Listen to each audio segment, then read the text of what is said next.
Hello, my name is Ruchi N. Singh and I'm an IBDP English A educator. Today, we're going to be looking at an opinion article that was recently published on The Guardian. This opinion article is based on Meghan Markle's new show that's coming on Netflix, and it's pretty recent, so we can call it a topical event. It's titled Let Them Eat Sponge Cake. We watched the Meghan Markle cooking show trailer so that you don't have to. Now, when you look at the title and read from here, Let Them Eat Sponge Cake, it has historical allusions. It alludes to connotations of historical detachment and indifference to the struggles of common people, because we know that this is famously said by Marie Antoinette, let them eat cake. This also serves as a mocking tone. We watched it so that you don't have to. Now, it's absolutely important for everyone to read the context as well. So it says, who is with Love Meghan for? Perhaps those drawn to trad wife aesthetics or maybe just Netflix. So trad wife is a very recent aesthetic that has been trending on the YouTube. So it refers to the traditional wives aesthetics, which really contrast with the way she's been projecting her career earlier. And now this is what we see. There's an image that goes along with it. It's written by, here's your author, the date, thus it's a very topical event. It starts by saying, imagine you're about to host friends for dinner. How would you go about it? It's simple. You start in a lush, verdant garden that abuts your estate, strolling through rows of ripe, juicy berries, gathering tomatoes, squash blossoms, jewel-toned lettuce leaves in dainty wicker basket. Then you stop by an apiary and collect fresh honey. So we are looking at satirical language and an informal register. Make sure you have roughly 7 acres worth of edible flowers. These are hyperbolic statements. There's an exaggeration to show the richness that comes with her. Elaborate salads, donuts, beverages you will serve to your guests, all of whom are fabulously wealthy and famous celebrities. I don't even know why I'm telling you this, it's so obvious. Also, your husband is a prince. So she is implying that here is Meghan Markle, who's married to a prince, and she's going to be having all of these guests and celebrities, which is being presented in a very simple manner. Then she says, if it wasn't all immediately evident to you, wow, embarrassing. This becomes an interjection. But don't worry. So when you notice the tone, it's a very conversational tone, as if you're speaking to your reader. Then she says, if this wasn't all immediately evident to you, wow, embarrassing. That serves as an interjection. Also, this is a direct address to the reader. You want to speak directly, conversational tone. Then she speaks of the trailer being dropped for the new show, With Love Meghan, which premieres on 15th of January. Like I said, topical event. According to Netflix, the series produced by the Duchess reimagines the genre of lifestyle program. When you see that in inverted commas, it becomes a quote as quoted by Meghan Markle. By blending practical how-tos and candid conversations with friends, new and old. Now, when you present the show like that, it gives it a very personalized experience that the viewer can be a part of. Then she says, we're not in a pursuit of perfection, which is ironic in the manner it has been presented to the reader. Meghan assures us from somewhere deep inside a Nancy Muir-esque farmhouse kitchen the size of a small airplane hangar. We see a juxtaposition here that we are looking at a kitchen which is the size of an airplane hangar.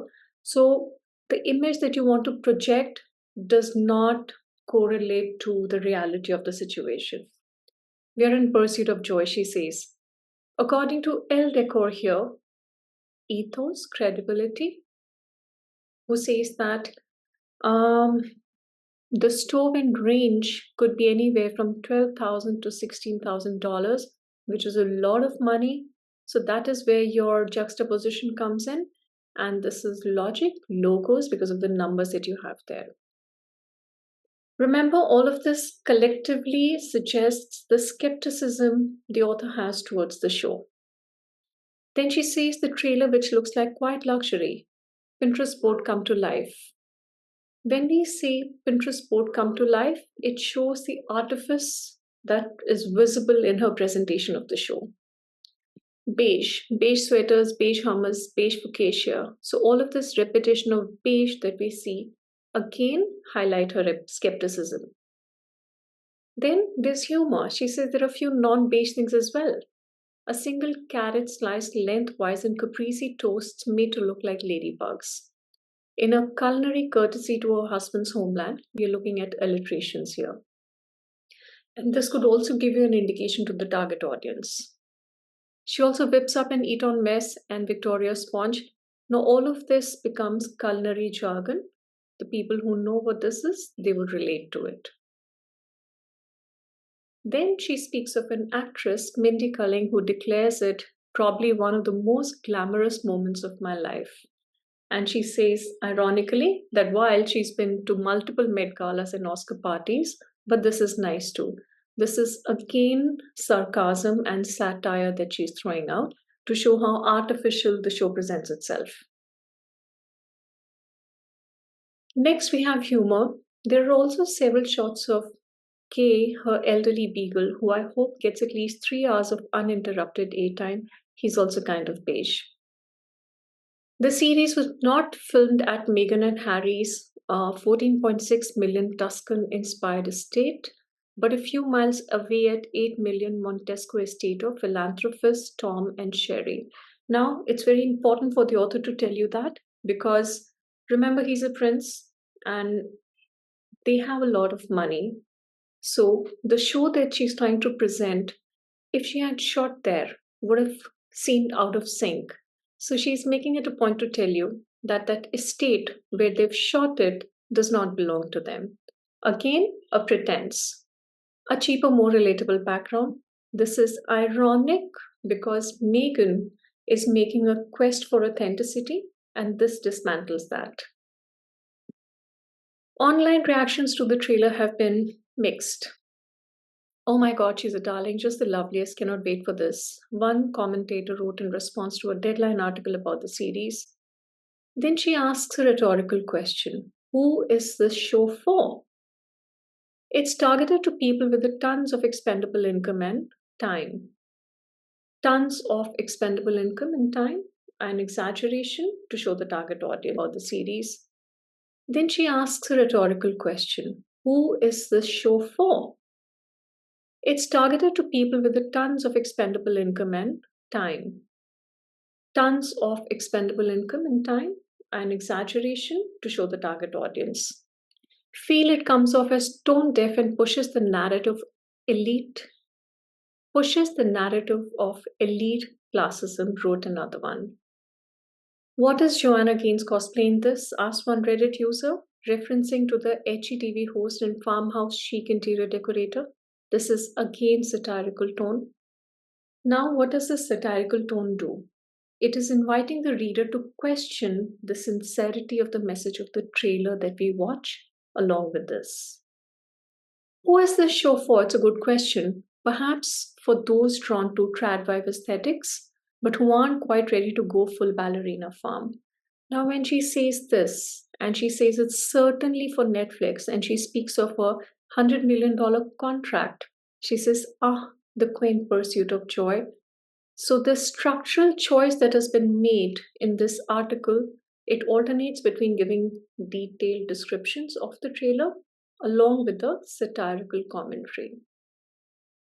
It goes, how does the author employ satirical language, tone, and structural techniques to critique the Netflix show with Love Meghan and its portrayal of Meghan Markle? So here is the response for the article, saying that satire and skepticism are very important. They are the focus of the article. It's published in The Guardian, caters to an audience attuned to pop culture and critical of celebrity excess. This becomes your deeper, implicit look at the text. It's a topical event now because it's very recent, because that humor is very evident. The deeper aim is to critique the elitist undertones of Meghan's lifestyle show and its aspirational messaging. Through satirical language, visual and figurative devices, and a persuasive structural technique, the author critiques how Meghan's portrayal of joy and authenticity is at odds with the exclusivity it projects, revealing a profound disconnect between the intent and the reception. Now let's break this down into body paragraphs. The phrase, let them eat sponge cake, directly alludes to the infamous remark attributed to Marie Antoinette, let them eat cake. Connotations of aristocratic detachment and indifference to the struggles of the common people. By invoking this phrase, the title implicitly draws a parallel between Meghan Markle and the French Queen. Here is where the bias of the author is also very evident, suggesting that she too is disconnected from the realities of ordinary people. The specific substitution of cake with sponge cake adds a layer of specificity that ties the allusion directly to the content of the trailer, namely her lifestyle programming and Victoria's sponge cake that is featured in the show. This allusion shows Meghan as a figure of privilege, setting the stage for the article's critique of her perceived elitism and dissonance between her branding and the socio-economic realities of her audience. The author's use of satirical language and informal register forms the backbone of her critique, positioning Meghan Markle's portrayal of luxury as absurd and out of touch. From the opening hypothetical, imagine you're about to host friends for dinner, the author establishes a mocking tone, inviting readers to imagine a fantasy which is both unattainable and ludicrous. Furthermore, we have hyperbolic statements like 7 acres worth of edible flowers. It amplifies the sense of absurdity. Casual interjection, wow, embarrassing, adds an element of derision, bridging the gap between the author's voice and a skeptical audience. This irrelevance is further heightened through strategic allusions like the reference to Joanna Gaines as a parallel to Meghan's farmhouse chic aesthetic. By framing her as a cosplayer of an already constructed identity, Adler highlights the artifice in Meghan's presentation. We look at informal yet biting phrases like a symphony of beige. It ridicules the visual monotony of the trailer while referencing to social phenomenon like quiet luxury Pinterest boards. This would resonate clearly with pop culture savvy audience. So, the combination of playful language and cultural commentary draws the reader to critique, aligning them with the author's skepticism. The informal tone strips away Meghan's cultivated glamour, reframing this as exaggerated and inaccessible to an average viewer. The opinion piece uses vivid imagery and metaphorical language to critique the visual narrative that's presented. She speaks of a symphony of beige, which evokes an image of monotony and banality despite its luxurious settings. It shows the uniformity of her presentations, reducing her aspirational messages to something visually uninspiring. Similarly, the description of a farmhouse kitchen, the size of a small airplane hangar, juxtaposes the supposed simplicity of Meghan's lifestyle with its glaring extravagance. These metaphors show the disconnect between her rhetoric of joy and the overwhelming display of wealth. Allusions to cultural touchstones further deepen this critique. The article compares her culinary efforts to a quiet luxury Pinterest board, which is a sharp commentary on the commodification of aspirational aesthetics. The mention of Thermidor store costing up till $16,000 is ironic to her claims of not pursuing perfection. The calculated inclusion of such details dismantles the relatability Meghan seeks to project, showing her as a figure immersed in privilege. Ackler also leverages intertextuality, citing online reactions and Meghan's past ventures like her jam bread to situate the critique within a broader context. By noting that American Riviera Orchard has yet to produce any products, the article shows a pattern of unfulfilled ventures, subtly suggesting a lack of authenticity in Meghan's branding efforts. These visual textual devices work in tandem to expose the contradictions in her public persona, aligning the audience with the author's critical stance.